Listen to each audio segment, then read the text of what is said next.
Akashvani presents Morning News.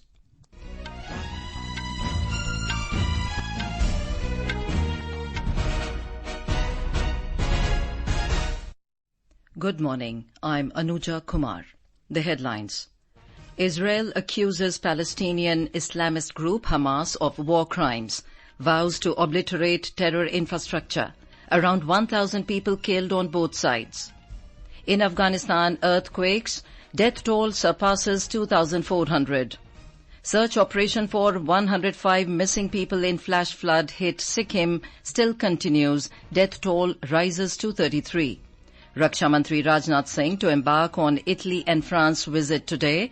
And in cricket, India beat Australia by 6 wickets in its first match of the 13th Men's ODI World Cup.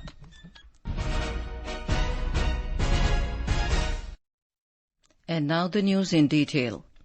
Israel's death toll in the ongoing conflict with Hamas has crossed over 1,000, with nearly 700 killed in Israel and around 400 killed in Gaza. Thousands of people are feared injured. The death toll is expected to rise as some areas are yet to be cleared of Hamas attackers and battles are still ongoing. The fighting still continues between the Hamas and the Israeli security personnel at multiple locations. The Israel military claimed to have hit more than 800 targets in Gaza so far, including airstrikes that leveled much of the town of Beit Khanun in the enclave's northeast corner. The United Nations said at least 70,000 Palestinians in Gaza are seeking shelter in schools it runs. It appealed for the creation of humanitarian corridors to bring food into Gaza. Israeli Prime Minister Benjamin Netanyahu spoke with the U.S. President Joe Biden yesterday, who showed his unconditional support to his country. Earlier, Prime Minister Netanyahu also spoke with other world leaders, including German Chancellor Olaf Scholz, Ukrainian President Volodymyr Zelensky, Italian Prime Minister Giorgia Meloni, and British Prime Minister Rishi Sunak, who also supported the Israeli side for defending its country. U.S. President affirmed full support for Israel's right to self-defense amid the surprise attack by Hamas. Netanyahu also thanked Biden for the unreserved support and stressed that a prolonged campaign is necessary. Talking to media at Kochi in Kerala yesterday, Union Minister of State for External Affairs V. Muralidharan urged the Indians stranded in Israel to contact the Indian embassy there if they require any assistance. Prime Minister has already very specifically mentioned that we are shocked at the terrorist attack on Israel and we stand in solidarity with the people of Israel. Instructions have been already given. The advisory has been issued by the Indian embassy that Indians should be cautious. Indians should stay close to the places of their regular stay of things, and for any requirement they should inform and be in touch with the Indian embassy. Meanwhile, Air India has cancelled its flights to and from Tel Aviv till the 14th of this month. In a social media post, the airline said its flights to and from Tel Aviv will remain suspended till Saturday for the safety of passengers and crew. The airline also said that it will extend all possible support to passengers who have confirmed bookings on any flight during this period. In Afghanistan, death toll from strong earthquakes has risen to over 2,400 as search and rescue efforts continue amid reports that some people may be trapped under collapsed buildings. It was one of the deadliest earthquakes to strike the country in 2 decades. UN Office for the Coordination of Humanitarian Affairs said at least 465 houses has been reported destroyed and 135 damaged. The 6.3 magnitude quake struck about 40 kilometers from the western city of Herat on Saturday.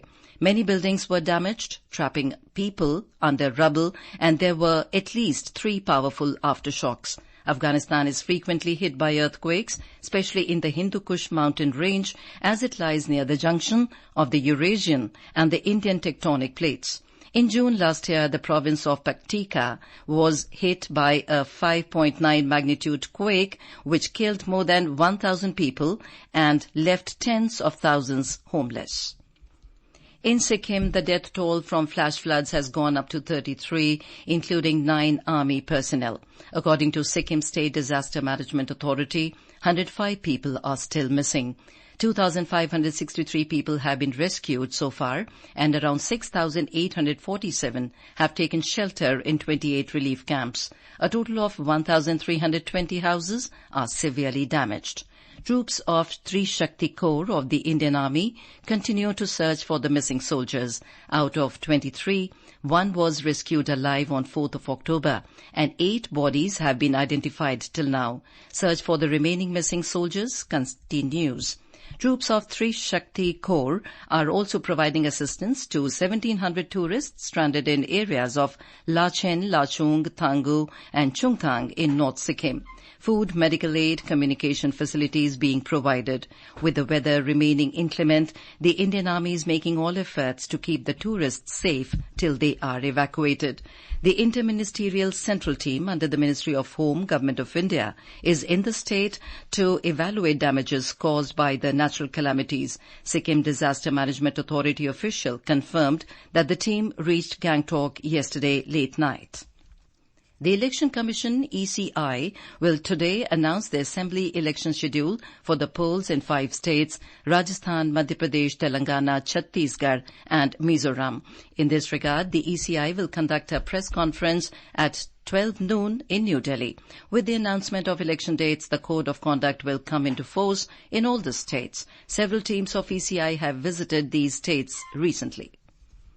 This is Akashvani giving you the news. For quick news updates round the clock, follow us on our Twitter handle at AIR News Alerts. Raksha Mantri Rajnath Singh will be on a 4-day visit to Italy and France from today. During the first leg of his 2-nation visit, the Raksha Mantri is scheduled to meet Italian Defence Minister Guido Crosetto in Rome. The relationship between India and Italy was elevated to a strategic partnership in March 2023 during the visit of the Italian Prime Minister to India. During the second and final leg, Mr. Rajnath Singh will conduct the 5th Annual Defence Dialogue with his counterpart, French Minister of Armed Forces, Mr. Sébastien Lecornu, in Paris. India and France recently celebrated 25 years of strategic partnership. Both countries enjoy a deep and wide-ranging bilateral defence relationship, including significant industrial cooperation. In both Rome and Paris, the Raksha Mantri will also interact with the defence industry CEOs and senior representatives to discuss the potential opportunities for industrial cooperation. President of Tanzania, Samia Suluhu Hassan, will hold bilateral dialogue with Prime Minister Narendra Modi in New Delhi today. During the meeting, Memorandum of Understandings, or MOUs, will be exchanged in various areas between the two sides. The Tanzanian president arrived yesterday in New Delhi on a 4-day state visit to India at the invitation of President Draupadi Murmu. Tanzanian president will be accorded a ceremonial welcome at the forecourt of Rashtrapati Bhavan today, and then she will participate in the wreath-laying ceremony to be held at the Rajghat. Our correspondent reports that this is her first visit to India since the assumption of the office of President of Tanzania. A presidential visit from Tanzania is taking place after a span of over 8 years, and this visit will further invigorate and strengthen the historic and friendly relations between the two countries. After holding bilateral talks with Prime Minister Modi, she will also meet President Draupadi Murmu. A state banquet will also be hosted by President Murmu in the honor of Tanzanian President Samia Suluhu Hassan. Tomorrow, the Tanzanian president will participate in a business and investment forum in New Delhi. In Uttarakhand, 7 people were killed and 22 others were injured after a bus carrying 31 passengers fell into a gorge near Mangoli Ghatkar at Kaladhungi Road in Nainital district late last night. The individuals involved in the bus accident were school teachers from the Hisar district of Haryana who were returning from a trip to Nainital.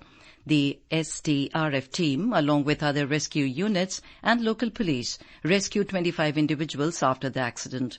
The injured were taken for treatment at Sushila Tiwari Hospital in Haldwani.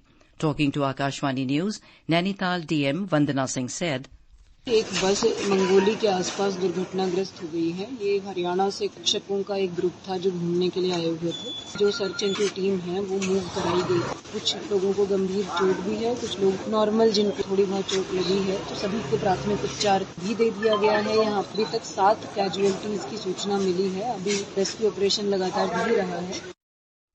In the Ladakh Autonomous Hill Development Council, LAHDC Kargil polls, the alliance of the National Conference and the Congress won the 5th elections with an absolute majority.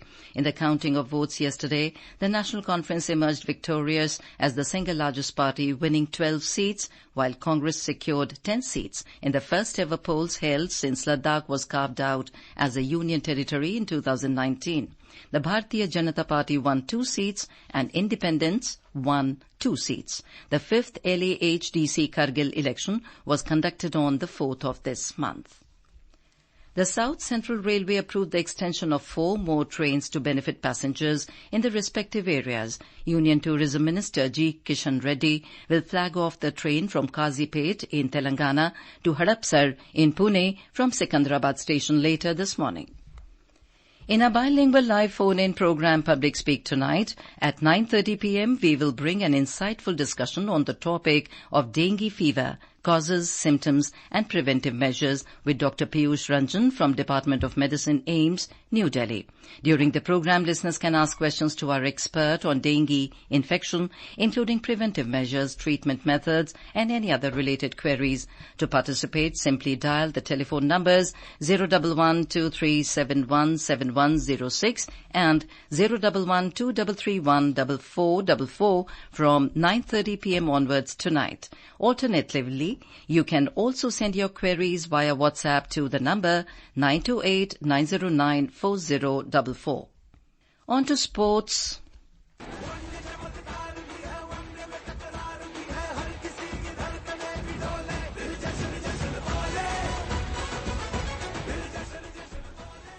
In ICC Men's World Cup cricket, India beat Australia by 6 wickets in their first game of World Cup 2023 to start their campaign on a winning note at the M.A. Chidambaram Stadium last night. Chasing a target of 200 runs set by Australia, India made 201 runs for the loss of 4 wickets in 41.2 overs. Virat Kohli scored 85 and KL Rahul made unbeaten 97 to help India register a win.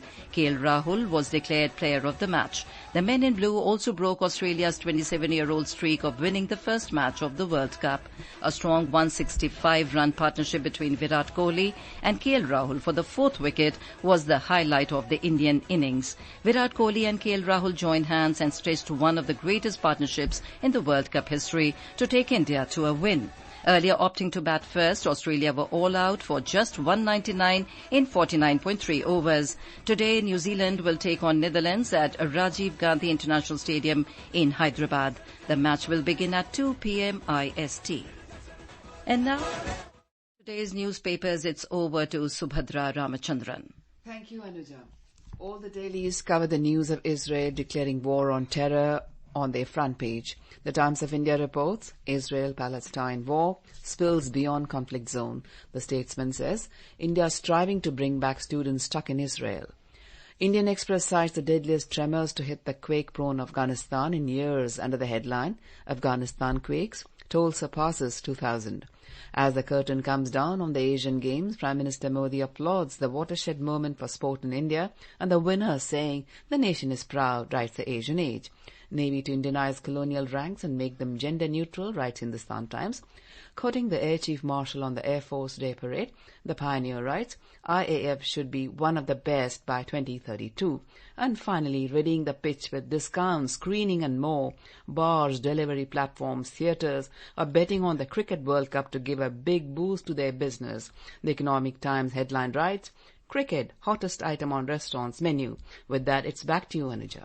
Thank you, Subhadra. And now, before we end the bulletin, the headlines once again. Israel accuses Palestinian Islamist group Hamas of war crimes, vows to obliterate terror infrastructure. Around 1,000 people killed on both sides. In Afghanistan, earthquakes, death toll surpasses 2,400. Search operation for 105 missing people in flash flood hit Sikkim still continues. Death toll rises to 33. Raksha Mantri Rajnath Singh to embark on Italy and France visit today. And in cricket, India beat Australia by 6 wickets in its first match of the 13th Men's ODI World Cup. And with that, we end the morning news. Have a nice day.